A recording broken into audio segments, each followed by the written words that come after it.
Magandang araw mga mawe! For today's video ay magluluto nga po pala uli ako ngayon ng isang chicken recipe at kakoy ari ilang arawin na din sa amin kaya naman kakot ito na nga lamang ang alutuin ko. Bali aprituhin ko nga lamang pala itong isang buong manok kaya naman imamarinate ko nga muna are para magkalasa. Bali naglagay lamang ako diyan ng asin, ng paminta, bawang at saka itong 10 piga ng kalamansi.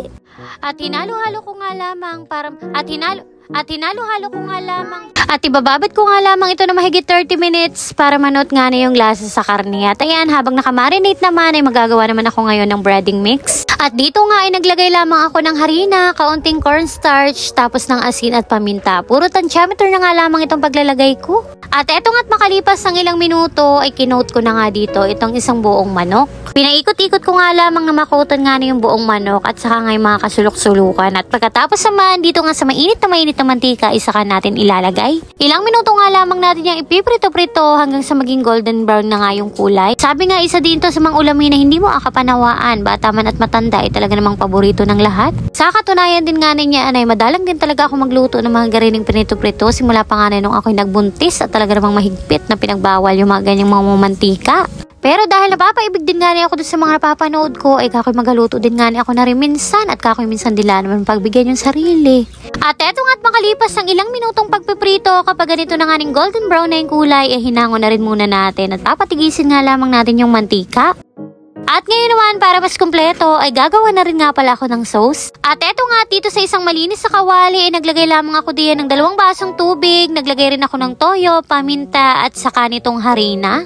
At para naman sa pampasarap nitong ating sauce, eto nga at naglagay rin ako dito nitong Alaska Evaporada. At pagkatapos hinalo-halo nga lamang natin yan hanggang sa kumulo. Mga ilang minutuhin nga lamang din natin yung hahaluin hanggang sa makuha na rin nga natin yung tamang lapot. At pagkatapos ay pwede na rin natin yung hanguin. At eto na nga yung ating whole fried chicken, hindi na rin siya mainit, kaya naman ginayat na rin nga natin at mapaghati-hati. Habang inagayat ko pa nga lamang ari parang natatakam na nga ni agad akong kumurot, kako kahit walang sauce ay pwedeng-pwede na. Pero iba din talaga yung nabibigay na sarap kapag merong sauce at mas kumpleto at kaya-kaya mo rin palang gumawa na rin mga mare sa bahay at paniguradong magugustuhan ito ng buong mong pamilya. At thank you so much din nga po pala kay Ate Means Vlog na nagpadala nga rin itong cake para sa amin at kakoy tamang-tama aring panghimagas. At ayun, syempre, bago nga kita kumain, sama-sama muna kitang manalangin. Thank you po Lord sa blessings. Kain po tayo mga mawe.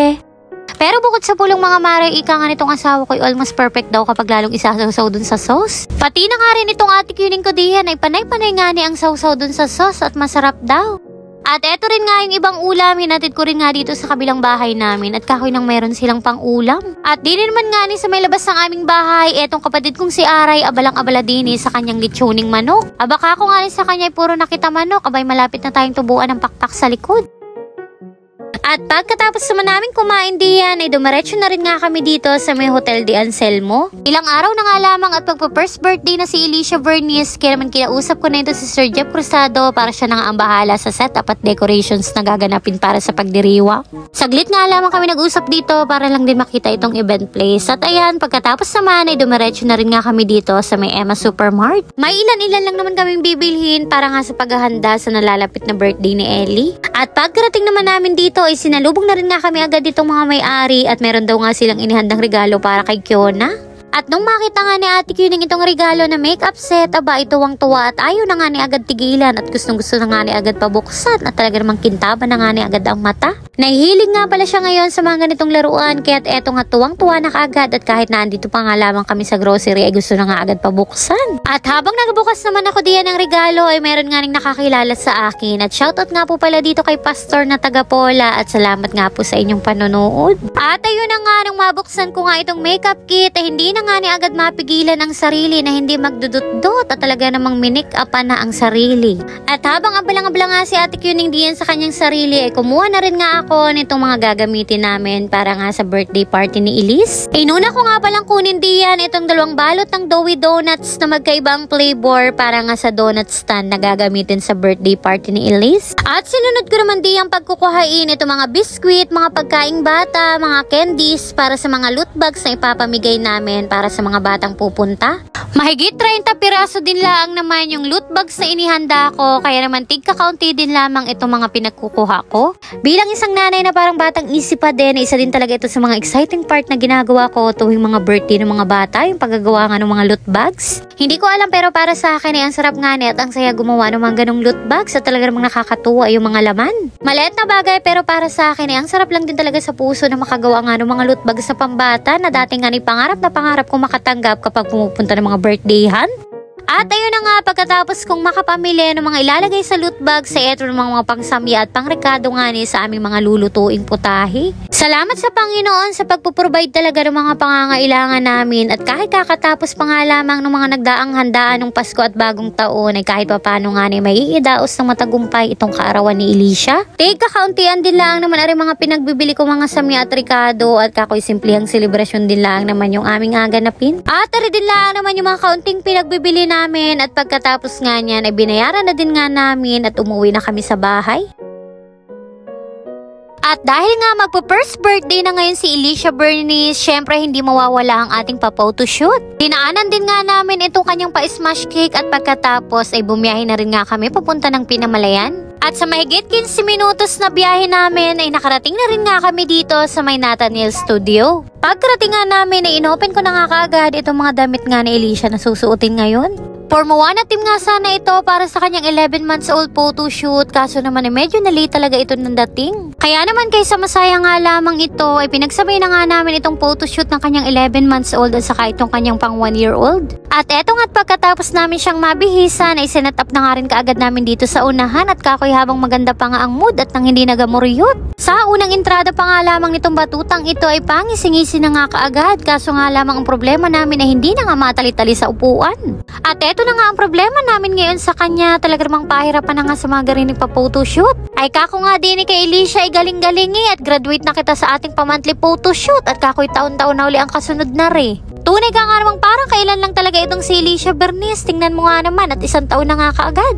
At salamat naman nga kako at graduate na rin nga kami sa kanyang pa-monthly OOTD. Pero anyways, maraming salamat nga po pala sa Ma'am Made Crochet sa kanyang napakagandang likhang kamay sa mga OOTD ni Ellie every month mula pa nung kanyang 1 month old.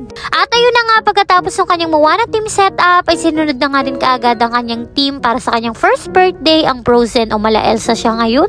Sobrang nakakatuwa lamang talaga at lahat nga ng masuot niya talaga namang bagay na bagay sa kanya at kasyang-kasya lamang. Sobrang bilis naman talaga ng panahon, kung dati-rati nga ni nakatimo lamang sa may kabilang tabi ay ngayon hindi na nga rin mapakali din sa kanyang inapagkaupuan. Parang kahapon nga lamang ako'y nanganak din ngayon sobrang kulikot na rin talaga parang si ate niya. Pero sabi nga ng matatanda ay ayos nga lamang daw na malikot at malalaman mong healthy talaga ang bata.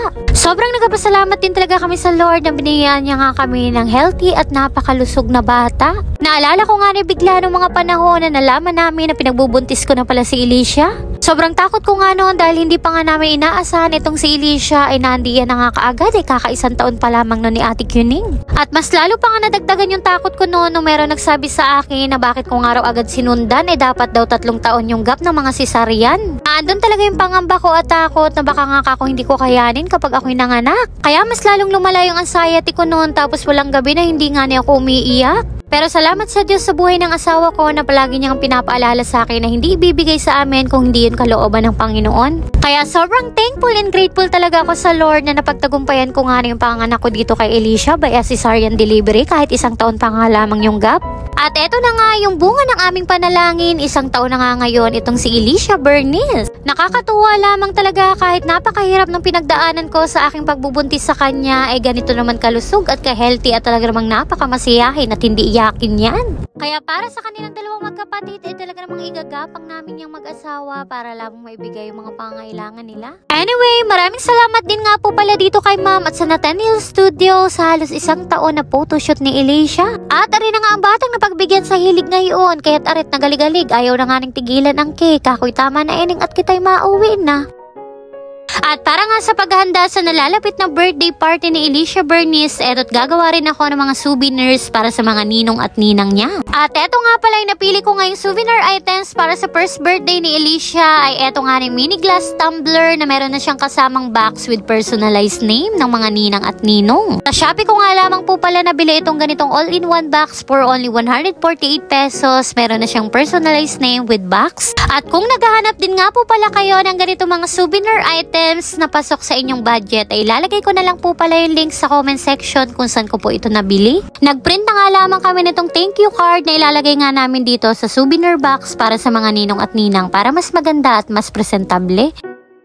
At dahil Frozen and Elsa team nga pala ngayon si Alicia para sa kanyang first birthday, eto't umorder din pala ako sa Shopee nitong mga loot bags. 288 pesos nga pala sa 24 pieces yung bili ko. Napaka-easy din lamang naman itong i-assemble at ayan, pagkatapos nga ipinaglalagyan na din namin ng mga pagkain. Makapal din naman yung kanyang papel na pagkakayari at ayan, una ko nga palang nilagay itong knick-knack, sinunod ko nga pala diyan itong Big Mickey Dip at saka itong Pudgy Bar. At dahil kasya pa naman, naglagay din nga pala ako dito nitong isang TikTok ng Jelly Ace at saka ng mga gummy candies. Marami-rami din nga ang pwedeng mailagay dito sa isang box at ayan, tapos na. Sobrang cutie, ang ganda nga nung box at paniguradong matutuwa nga ang mga batang makakatanggap nito. And yun lamang muna po for today's video. Maraming salamat po sa inyong panonood. God bless.